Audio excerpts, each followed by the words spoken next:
Hey Ophiuchus, it's Dr. Leona. This is round 2 for you guys. I hope everybody's staying safe, happy, and healthy. This is for the solar eclipse, September 2025, but whenever you see it, of course, it's meant for you, Ophiuchus. Now, you know how much I love you. I absolutely have your energy. This is thanks to one of my viewers here, and I want to give a shout out to that person, Anthony. You know who you are. Thanks so much for first asking that question. What about the Ophiuchus perspective? The moment I realized that people cared at all, I was like, hey, I love this, because this is something the ancient Sumerians used within their astrology. And if you're saying, well, they're not on the planet anymore, that's because they actually are on the planet. They're in all of us, but you use the ancient Sumerian science every single day if you set an alarm. Seconds, minutes, hours, ancient Sumerian. So don't tell me about outdated things or this, whatever it is that you're going, whatever people come up with here, the trolls, because Ophiuchus is very relevant. And if you're an astronomer, as I am, you could see that telescope there. Guys, that is a 144-year-old telescope, by the way. I believe I owned it in another lifetime. It's from India. When you look up at the constellations, you could actually see planets transiting what would be the Gandanta, or that's called the karmic knot in Sanskrit, between Scorpio and Sag. There's the knee of Ophiuchus. Now it does not transit 30 degrees, so it was taken off. There was also a 13th month in the calendar that the Sumerians used as well, and that is something that was removed because it was ruled by women, by a goddess, and so it was the beginning of removing women from history. It was part of that. It really was. There's a whole thing about how Romans influenced that or balanced that out in a different way, making male gods in charge of more feminine planets, traditionally feminine planets. Believe it or not, 6,000 years ago, there's evidence in a cave in southern Africa with an Ankh. You know the Ankh from northern Africa, Egypt, northern Africa. Obviously, the people, this was a goddess. The Ankh was a goddess, and put inside of a swirl that was the sun in this cave. It represented the sun, and the swirl is a traditional feminine symbol. It's one of the archetypes. Anyway, you don't care about that probably, but you're getting lots of history because of the current transits, and you can go over to Patreon, and I make posts all the time about current news and events and discoveries that have to do with what's happening here in the world in terms of the transits. We have Ketu in Leo, higher education. The sun is also there, as well as Mercury, which is our intelligence, communication, travel, transportation, technology. Guys, we got it all going on. And Rahu in Aquarius. Saturn is moving closer and closer in retrograde motion to Rahu. It's going to be the closest it's going to be, I believe, this year. It was within 3 degrees of each other as Rahu was transiting through Pisces and crossing, and Saturn was going from Aquarius direct into Pisces. So this is a unique moment. In the next 28 years, we will not see Saturn and Rahu in this sign, Saturn will not be as close to Aquarius again for a minimum of 28 years. Guys, it's unbelievable. This is like a very important moment. Ophiuchus, you're like, why do I care about that? Because Aquarius is your 11th house. It's your gains. That's why you should care. Some of you may have Aquarius placements as well. And so this lunar eclipse that just happened on the 7th, I just posted photos from all around the world. It's the most photographed blood moon, globally photographed blood moon to date. And I posted photos from Tokyo, China, Egypt. That was my first one, of course. Guys, look at that. You've got some love coming your way, but somebody might be skeptical, holding back. And that sense of skepticism could be a little bit of 7 of Swords, a little bit of self-sabotage, sabotaging an opportunity to take this leap of faith. This is a Pisces energy. and here's Cancer. Okay, so here it is, 3 of Cups. The cups in this Timothy Lens Archeon deck are broken. I just want to point that out here. So that's very consistent with what we're seeing with this this energy. Someone is in love but is holding back, and this card fell out as I was shuffling, and that's the Hermit. I almost put it back into the deck. You probably saw it, and then I was like, no, there's a message here. The Hermit is the number 9. That's karmic completion and wholeness. And so, and then we have the 7, 0, and 3. So 7, 0, 3, if you were to simplify, would become a 10. So 9 was the first card, and then 10. So I do see flow happening here, even though 7 and 3 are a little bit of backwards energy. Okay, so it could be that things will move forward, but there could be like something like 3 steps forward, 2 steps back in a situation. This could be indicating debt, karmic debt, financial debt, friends, frenemies, hidden enemies, and third parties. It's also medicine and health. So it could be anything along those lines within Virgo, guys. That's the 6th house. And we have Mars there right now. If you have a very dignified Mars in your own chart, this Mars transit will help you to absolutely take, beat your enemies. You'll surprise your enemies. You'll find the hidden enemies. Nobody will sneak up on you. You'll be able to defend yourself against third parties. Now, when Mars goes into Libra and you have a dignified Mars in your chart during this transit, you would also be able to basically, create balance with any enemies coming from the 6th house, as it's about to on the 13th.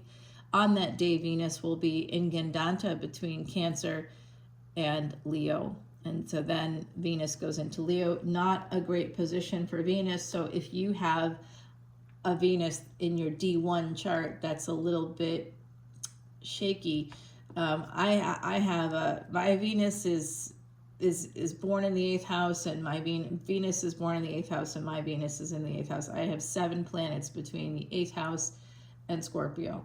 So it's a lot of planets, and obviously Ophiuchus is part of it. I have Saggy energy as well, as you might imagine, having that many planets there. There's a big concentration in my chart. Yeah, it's very interesting. Okay, guys, so what I'm seeing here is a third-party situation. 3 of Cups, the Hermit, Herald of Swords, and 4 of Swords. You know what? I don't know if this is family or what this might be, but with the 12th house energy here and Cancer energy, this is certainly the house of loss. We have Saturn here conjunct with Rahu, and in the 4th house, we do have Venus at the moment. And so Venus in Cancer is kind of a space of acceptance. So someone here someone stole your chance to do something. That's what I'm seeing. Somebody stole your chance to do something in life. It could be in love. It could be you. You could have contributed to it in some way. But I feel like there's nothing you did, Ophiuchus, that was so, terrible, so awful that would have warranted this kind of a response. I almost feel like somebody has taken your chance, a chance that you can't get back. That means someone has stolen time from you in some way, and it could have been someone within your own household, within your own domestic sphere. The Hermit, the 6th house. What do you have in the 6th house? And then you'll know exactly what's going on with this situation. Having Saturn in the 6th house is definitely would indicate karma, but Saturn in the 6th is well placed. It's a very powerful position. It's a placement of somebody who was probably a Vedic astrologer in another lifetime and understands that placement, yeah, you're going to have karma, but if you're human, you're born human, you're going to have karma anyway. It's going to be third parties anyway.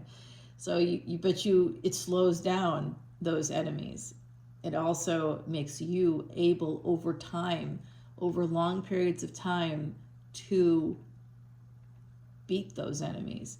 It slows down poisons. It slows down cancer. It slows down disease. It's a powerful, powerful placement. So even if you but Mercury would be important too. And where would Mercury be? for you. You'd have to look and see. Right now, Mercury is in Leo, but it moves into Virgo. It takes the place of Mars. Mars is the planet that clears the path for every other planet. It clears the path. Wherever any planet is going, transiting, Mars is already transited there. So you would want to look back at that Mars transit to see what happened for you during that time to better understand what the next planet taking that path is going to look like, what that's going to be for you. So with the Seven of Swords, the Fool, and Three of Cups, like I said, someone stole time from you. They're going to have to pay the karmic debt for that, not you. But you will be incurring some financial debt as a result of this energy. I see Four of Swords and the Herald of Swords. Four of Swords is someone laying in the traditional Rider-Waite deck. It's somebody laying in a coffin. In the Timothy Lance Archeon deck, it's somebody kind of lounging, naked in their home. Like, hey, do you guys ever do that? Walk around naked? Because I definitely do. My neighbors must love me, because I was cleaning naked the other day, and the windows were, the shades were up. But you can see I've got like no neighbors, so. Hey, I just didn't have time to put on clothes.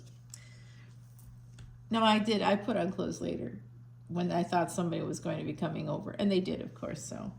I wasn't cleaning for them. I was cleaning for me for the 2 seconds that my house was clean. Yeah, okay, so I see this is about to change. Someone is watching you, whoever it is that drove this energy, whoever stole something from you, time. And this is something, honestly, that I see a lot in my practice where people, who perhaps have been married or in a higher level of commitment, and one person wasn't honest with the other party about their sexual preferences, or because of their own issues. It's not a bad thing. It's difficult. It's just a difficult thing. And it's something that the two of you have to kind of work out together in counseling. But sometimes people aren't honest about who they are or what they want, and the other partner that is honest suffers because they're doing their best. It's called the exhauster pursuer, the distancer and the pursuer dynamic, and that's according to the Gottman Institute, Doctors John and Julie Gottman, the gold standard in marriage and family therapies. There, you definitely want to check them out, and no one else. Don't look at anybody else. Don't listen to people that talk about toxic individualism. What? That's pretty much saying that takes away things like race and sexism, racism and sexism in the equation, which there can be latent both. Misogyny, there can be those things in the equation with relationships, believe it or not. Yeah. Well, you wouldn't believe the psychology of relationships. It's, wow, something else. So the Fool and the Six of Cups, along with the Seven of Swords here, connected that way. Someone here feels like a fool. Oh, I got it. I got who this is. You know what? So this is where racism and sexism may come into play for you guys, where a person in your family, it could have been a partner. I think this is more than one person. I feel like it's a situation here. And I got the same thing for you yesterday when I did this reading. So this is consistent with that in a way. I'm just presenting it maybe in a slightly different way, but it's the same thing coming out, SSDD, as I would say. So this is what we see on the surface, and this is what's beneath it for me. And then we go further, we clarify live, and then I go deeper in the extended, even deeper than that. And if you've seen my extendeds, I go deep. I'm like a dog with a bone. I don't let it go until we get to the bottom of the situation, whatever is happening. So I see with the Fool here and the Two of Pentacles, there is someone here that may have had an affair, or at least was at least like if maybe you had a similar experience to me where a partner accused you of that to cover up their own misdeeds. It's called projection in psychology. That person may have been projecting. They may be paranoid and always looking at your phone, insisting on knowing your codes, your passwords, and they use it like all the time to look at your stuff. Whereas in my group, someone may say, hey, I've written down the passwords because if anything happens to me, I need you to contact these people, knowing I'm not going to look, and nor am I going to, even if they told me, I wouldn't even remember. It's like I got too much of my own stuff. I don't care. You know what I mean?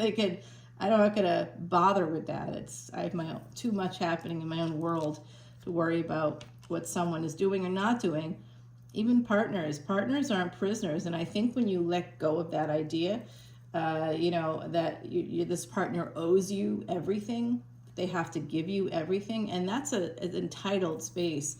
So whether it's a partner or other family members, it could be both in this equation, where a partner may have made an accusation, maybe because they saw you were about to leave, or because you were asking them to stop what they were doing. Maybe you created a boundary and the partner didn't like that. It could be a million things. This is a collective energy reading for my gorgeous Ophiuchus, and there's only so much I can do that way. If you want a personal reading, of course, come to Patreon, or you can contact me, but I really don't look at my Gmail account very, very rarely, like once every maybe 3 months or something. I just don't have the time, guys. I'm sorry, I don't. But I definitely look every day at Patreon. I'm there every day making posts. I'm very active in that community because people are paying for something. I want to make sure that they're getting what they pay for. Minimum, they do. They get more than what they bargained for sure. And then I'm able to take those proceeds, guys. 100% of the proceeds for this extended all go, and for the subscription, all goes to Elephant Aid International's Elephant Refuge of North America, which erases past sins, which looks like we all need a little help there. This is connected to the past. Somebody here in the equation, also in their childhood. So this is why I'm seeing like an adult child. It could also be, if you don't have kids or adult children, it could be a sibling who maybe felt like a fool. You maybe made them feel foolish in some way, and it doesn't have to be like a big deal for someone that's regulated. It could have been a normal part of childhood. Nothing, maybe one time you did something and it was overblown. If you had parents that were dysregulated, and then the younger siblings would hear that, forever, basically. And you maybe wouldn't hear it because you wouldn't be in the room. They'd talk about you when you weren't in the room. So this can happen in family dynamics, especially narcissistic family structures. So yeah, someone out there that says anything about psychology being involved in my tarot readings needs to just go to another channel and also look up the 8th house. 8th house Annie over here is going to tell you everything because of research. If you're a true Scorpio, you research, everything there is to know about that area, that especially an area that you have concentrated planets in. Okay, so let's see, and that includes law. Yeah, it does. All right, we have the other side with us. They just popped in. There's more that they have to say, but we're gonna hold off, if that's okay, until I'm hearing the name Hank. They're insisting. There's Tommy or Thomas. Maybe somebody's last name was Thomas and they were called Tommy by everybody. I don't know. Or the first name, I guess, too. Yeah, I don't know. What do I know?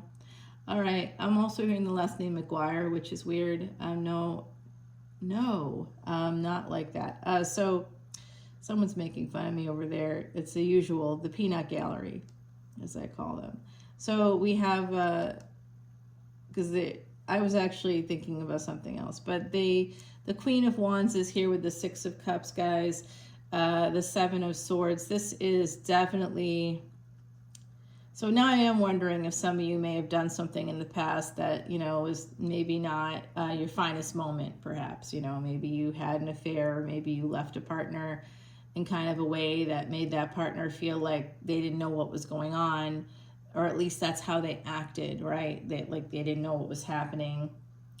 And with the Nine of Cups here, we go from Six of Cups to Nine of Cups. I almost feel like some of you, paid your dues and you're doing okay right now. Maybe some of you are doing all right. You're not there. Someone's watching you, and I get a sense that they're pissed. They're pissed that you're doing well. Like, they don't feel like you've gotten the karma you deserve. So this is obviously somebody that's dysregulated. They're a hidden enemy. I think they're within your own family. They could have been a former partner. And they've been triangulating with other people, other folks. So it could be family, could be friends, it could even be colleagues. Nine of Cups here with the Six of Cups and the Seven. I know there's resistance. Someone here created some resistance for themselves. And if anybody here has a relative born on the 13th, it doesn't matter what month, but if they're born on the 13th, are you born on the 13th? Someone here is, okay? So they're saying that that's what's happened. Okay, so guys, what is going to happen here is...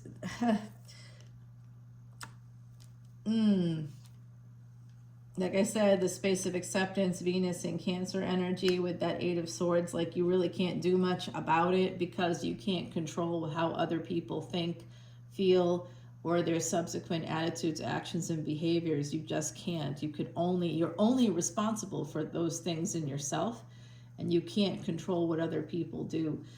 You can only control how you respond. That's why being proactive, not reactive, is the only way to go, honestly, in this world. Because when you're reactive, someone else is in control of the narrative. You take control of the narrative by being proactive. That's it. Yeah, so this could end up in more. There's a lot of page energy here, but there's also a knight. So we go from a page to a knight here. So someone is going to be taking action.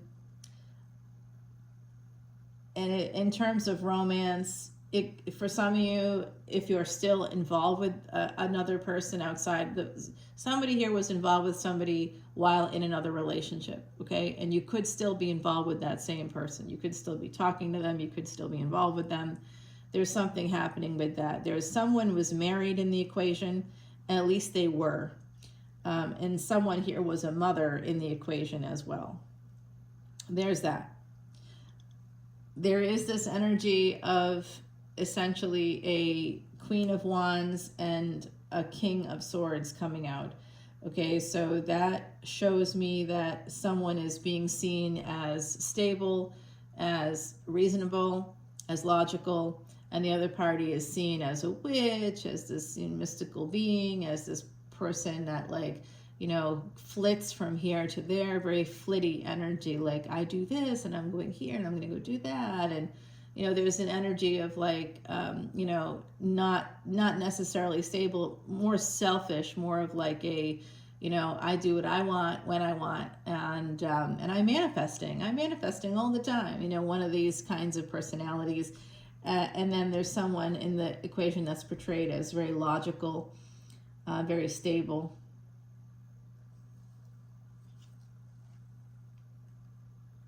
And then the Queen of Wands becomes the King of Wands, but that Queen of Wands is the one that's the energy of the third party is connected to.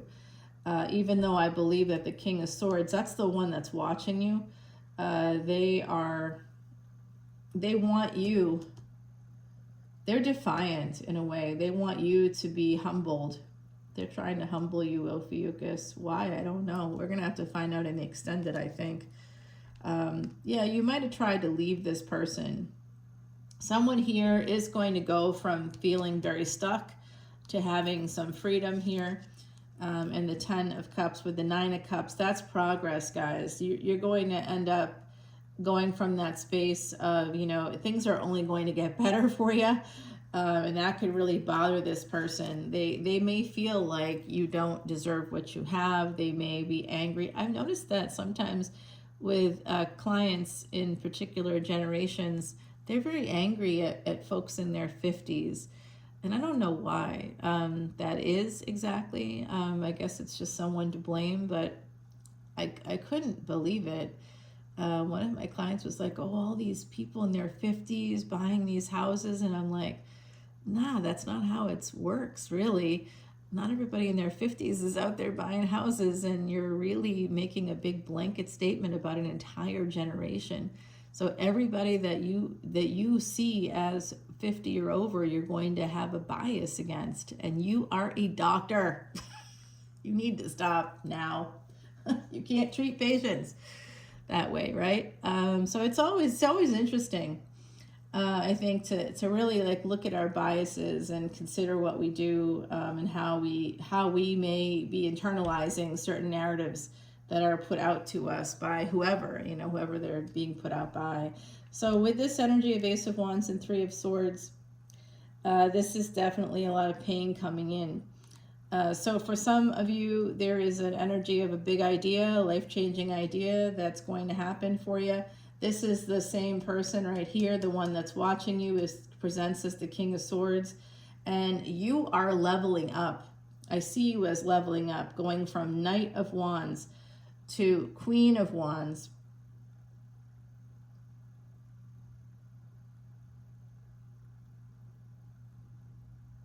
I'm also seeing love coming in for someone here. It could be with the person you have been with either one time for some of you or many times over several years, but it's not a relationship, it's an affair. There's just a lot of pain that's coming between these two people, whether this is an ex or a family member, or how I think there's an ex involved at least, or someone that should be an ex anyway. Hexes and hoes, guys. All right, here's that Four of Wands. So there's a lot of pain within a household, within a family. And you need to protect your house. Some of you need to physically get cameras, security cameras, to protect your house, protect your home. It doesn't matter if you own it or not, right? Like, that's ridiculous when I'm saying house or home, wherever you live. I don't care if it's a yurt. I don't care where it is or what it is. A lovely trailer, a tiny home, whatever it is. Have you seen some of these really, really cute trailers? I am so tempted because they are adorbs. They look like little houses. Come on. Oh, they're so cute. And they're much, much cheaper. Wow. I think it's smart, actually. Much smarter than the other stuff. But the value is, you just don't get the same appreciation. And that's tough, because you put down probably as much as you would on a house, and then it just doesn't appreciate. But your payments are less, so theoretically, you should be saving that money. But your money can't grow in the same way. With houses, your money can grow, and even with condos and townhouses. But the problem with the condos and townhouses are the HOAs. That's where that sort of tilts it.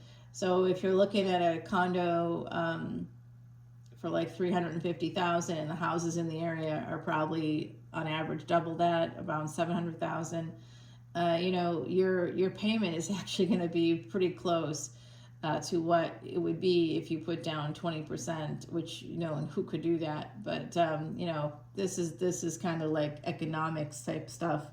That's the theory. Yeah, well, you better get something to protect yourself there. I also see that at the end of the road here, regardless of what happens, there is a person coming in, and it is going to be, if you're a young person right now, I'm going to let you know that the stability is going to come in after age 50 for a lot of people in this collective. And if you are already over age 50 and you're like, well, I'm not stable yet, okay, time to re-educate. Time to re-educate, because you're going to have to level up in this situation. It's going to force you. You're being forced right now by a karmic partner and family members. You're going to be forced into a bottleneck, and I can see it coming. If it hasn't happened yet, I believe it's already starting with these eclipses. This is for the solar eclipse. I hope I said that. I think I did at the very beginning. I'm hoping. Fingers crossed, because I can't do this again. This is it. So guys, what I'm seeing here is stability is on the horizon for you in the future, and a love and a home and things that you could lose. You know, it's good to be in that space of having things you can lose, because it means you are comfortable and you're in a good spot.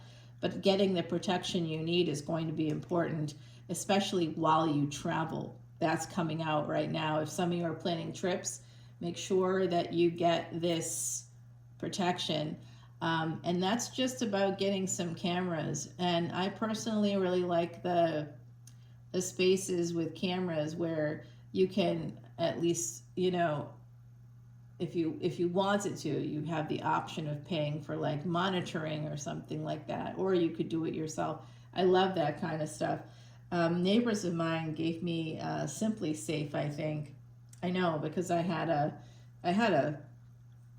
anybody with Ophiuchus energy, Scorpio energy, there's always going to be stalkers and people will be obsessed with you. So you're going to have that energy. You know, anybody that has, I just did a video about it, so I'll let you go there to the VIP lounge on Patreon, guys. So I do see this situation coming to a close, whatever this is that's evolving for you. For some of you, it could actually end up going to court. I see that that's an extreme thing. This is the gall going back to the hermit, karmic debt, financial debt. What costs more money than God? I'll tell you, divorce.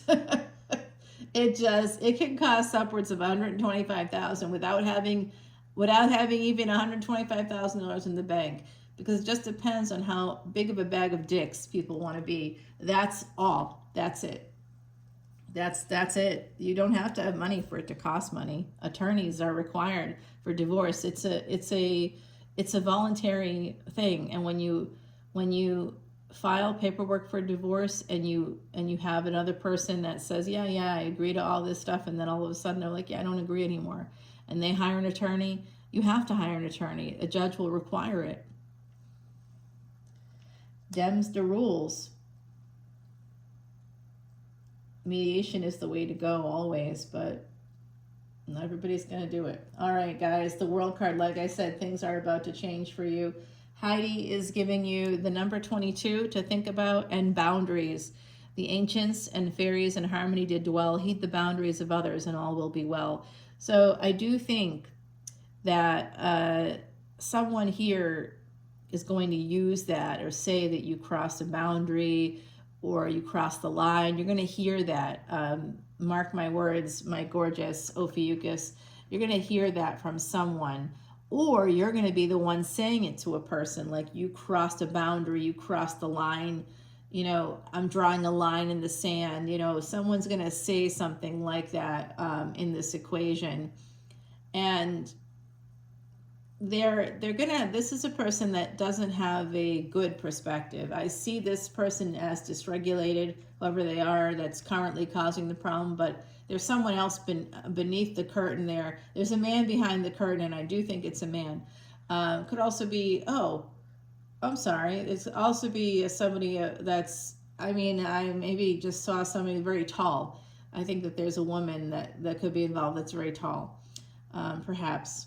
You'll have to let me know, guys. All right, Ophiuchus, I'm taking it over to our extended there on Patreon. Again, it supports Elephant Aid International's Elephant Refuge of North America. I post pictures and even post we do a monthly, every month I just basically automatically, it comes out of the account for Patreon. It just comes out and goes right to Elephant Aid International. 100% of the proceeds I receive, minus the Patreon fees for using that platform, it all goes there, and I'm not kidding. And then I do even more than that. We do even more.